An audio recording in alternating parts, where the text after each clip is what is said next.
Bonjour à tous, aujourd'hui nous allons faire le tuto du Perfecto Nolwenn. On va faire la version motard. La version motard, elle a un empiècement sur les épaules. On va la faire dans un suite Les Coupons de Saint-Pierre. La première chose à faire est d'assembler endroit contre endroit les dos par la couture de milieu dos et on ouvre la couture au fer. Sur l'envers de devant, on trace la pince poitrine, on plie sur le trait central et on pique de l'extérieur vers la pointe des seins.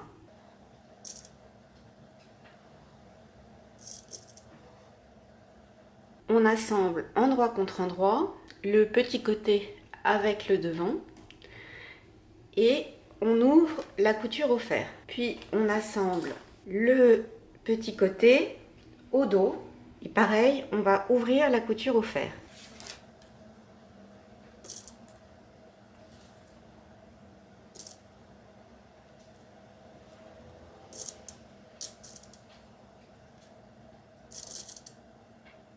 On assemble endroit contre endroit les dos avec le devant par les coutures d'épaule et on ouvre les coutures au fer.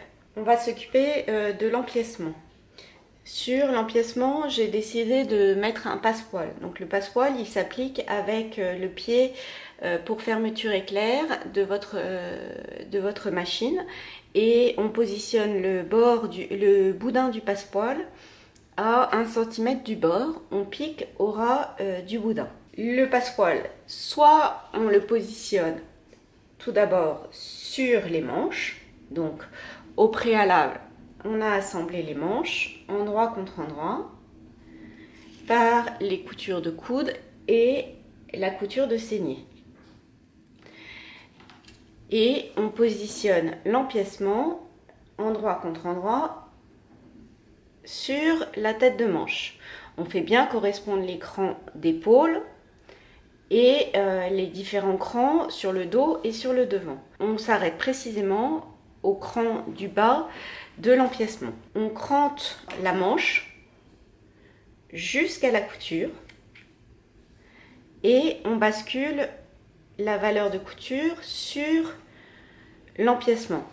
Donc le passepoil est entre l'empiècement et la manche. Et on maintient avec une surpiqûre à 0,5. Donc ça c'est la vue du côté de la manche et ça c'est la vue sur l'envers. Donc on fait ça là, c'est sur le dos et on fait pareil sur le devant. Donc on crante au niveau du cran de la fin de l'empiècement jusqu'à la couture. On bascule la valeur de couture sur le passepoil et on maintient toutes les épaisseurs ensemble par une surpiqûre à 0,5. Donc ça, c'est lorsqu'on assemble l'empiècement à la manche. Si maintenant on veut commencer par fixer l'empiècement d'abord sur le corps, on positionne l'empiècement sur le corps, donc on fait correspondre le cran d'épaule,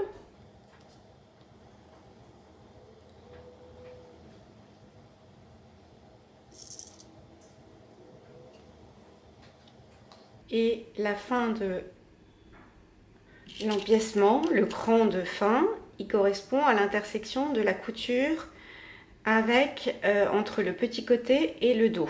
Donc on se positionne dans la couture à 1 cm.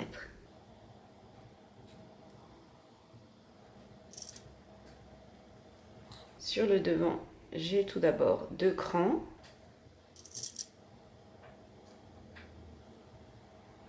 Et le cran de la fin de l'empiècement. Et on va piquer précisément jusqu'au cran de la fin de l'empiècement. J'ai piqué l'empiècement sur le corps de la veste. Au niveau des crans, sur le corps, au niveau des crans de la fin de l'empiècement, je crante jusqu'à la couture. Je bascule la valeur de couture sur l'empiècement. Et je maintiens la surpiqûre, je maintiens les deux épaisseurs avec une surpiqûre à 0,5. Donc ça c'est le devant, sur le dos c'est pareil. Je crante le corps jusqu'à la couture.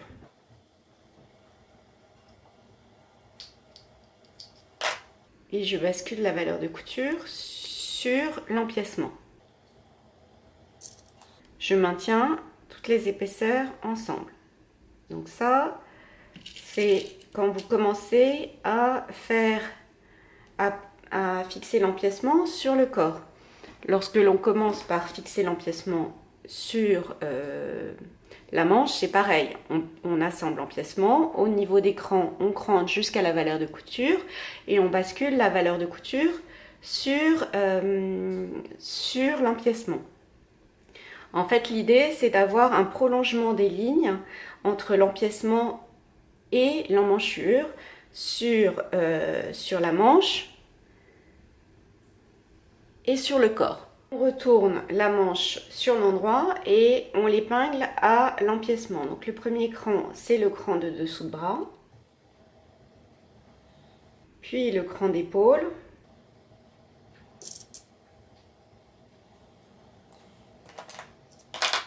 les deux crans du devant,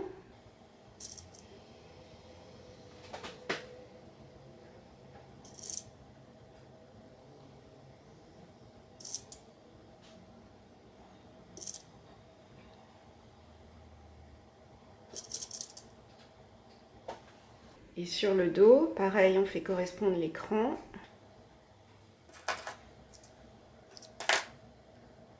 Donc le cran de la fin de l'empiècement.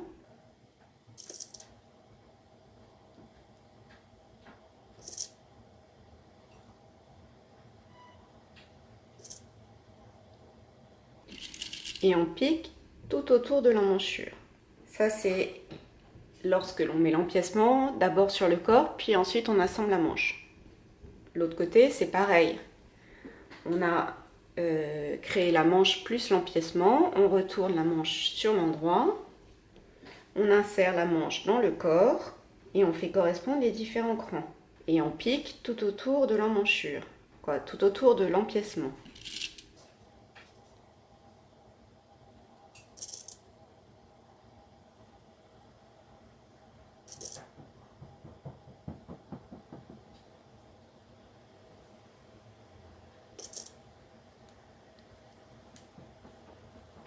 Les deux crans du devant.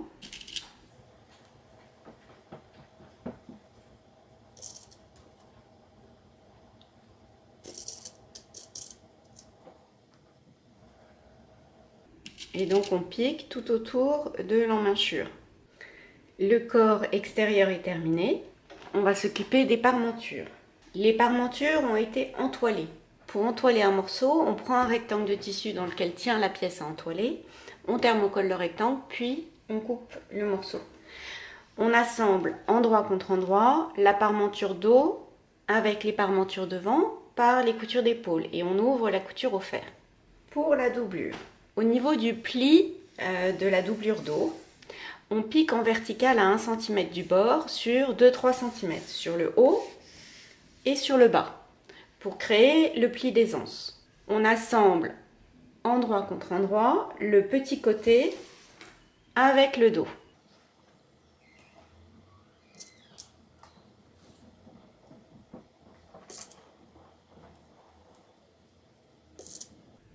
La doublure est une viscose de chez Benitex. Donc on associe un sweat des coupons de Saint-Pierre avec une viscose de chez Benitex. Sur le devant, on ne va pas piquer la pince. On forme la pince. On maintient avec une épingle et on va la prendre dans la couture avec le petit côté. On assemble le devant au petit côté. Donc on maintient la pince avec une épingle et on prend la pince dans la couture de petit côté.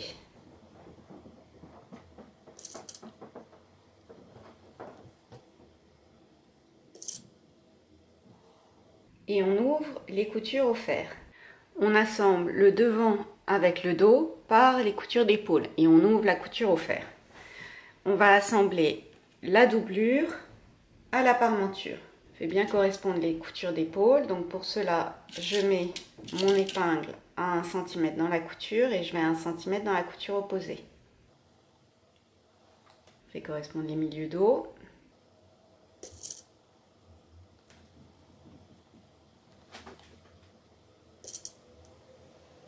L'épaule.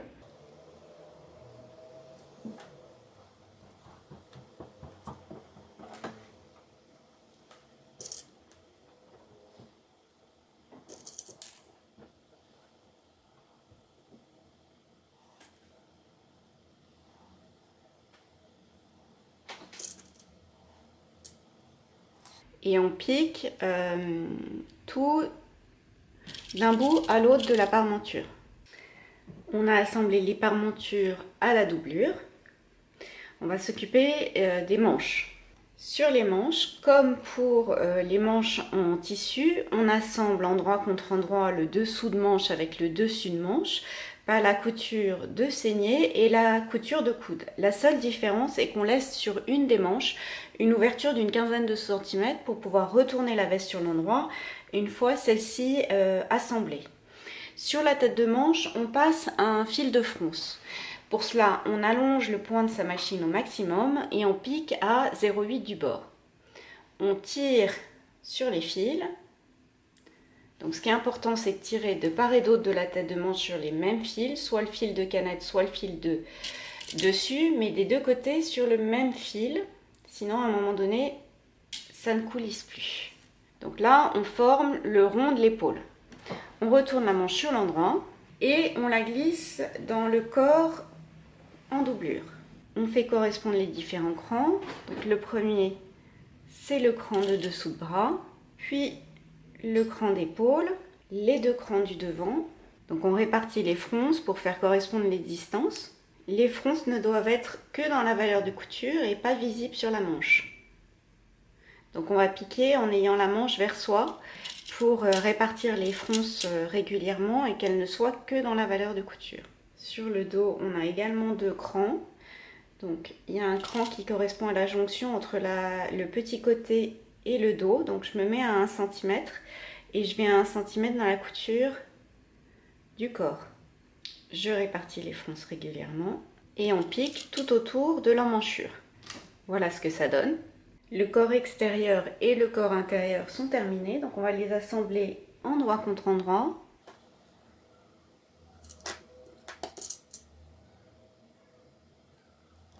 On fait bien correspondre les coutures d'épaule, donc on met son épingle à 1 cm et on va à 1 cm dans la couture épaule opposée.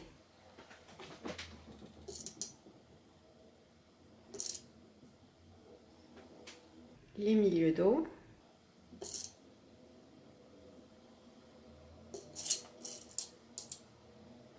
De nouveau l'épaule. Je mets mon épingle à 1 cm dans la couture et je vais à 1 cm dans la couture opposée.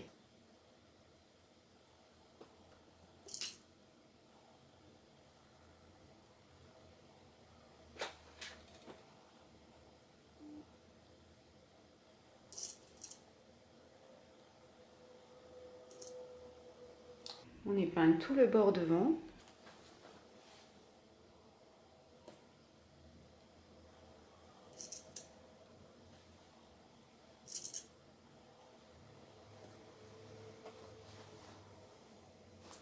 Et tout le bas. Fait bien correspondre les coutures.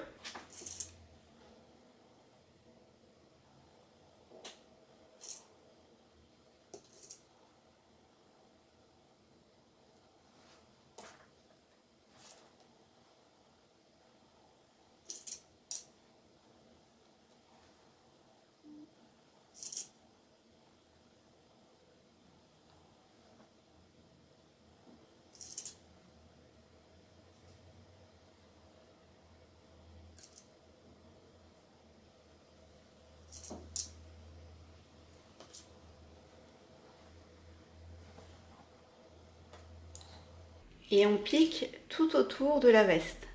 Donc sur les bords devant, l'encolure, de nouveau le bord devant et le bas de la veste. On ferme intégralement la veste. On crante les angles et l'encolure.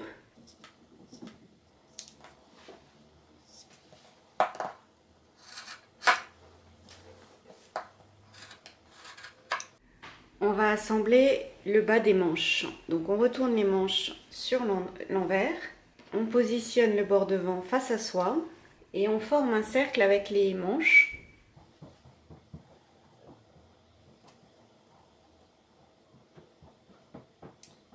On fait correspondre les coutures et on pique tout autour du poignet.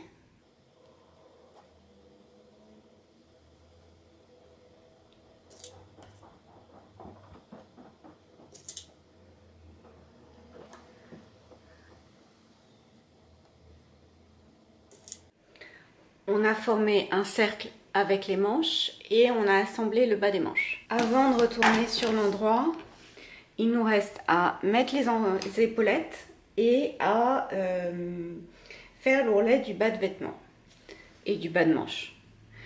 Pour les épaulettes, donc celles que j'utilise, elles ont un petit point qui indique la ligne d'épaule. La partie longue est la partie dos et la partie courte est la partie devant. On positionne l'épaulette sur la valeur de couture de la tête de manche.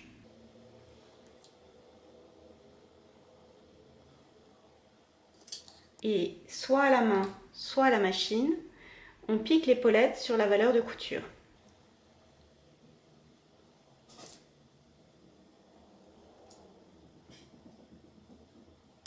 On va faire l'ourlet du bas de vêtement. L'ourlet qui est prévu, c'est un ourlet de 4 cm sur le bas des manches et sur le bas de la veste.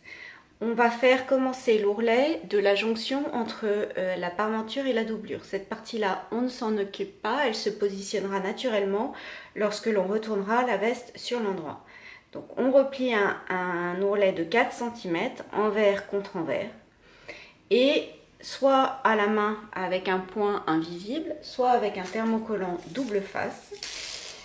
On fait l'ourlet de 4 cm. Alors moi je vais utiliser un thermocollant double face.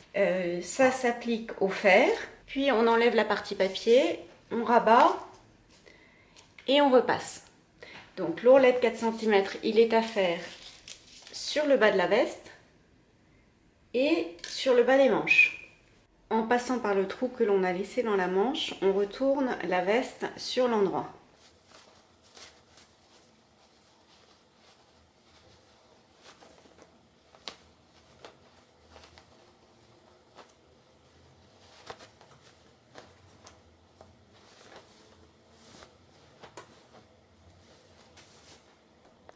J'ai fermé l'ouverture laissée dans le bas de la manche.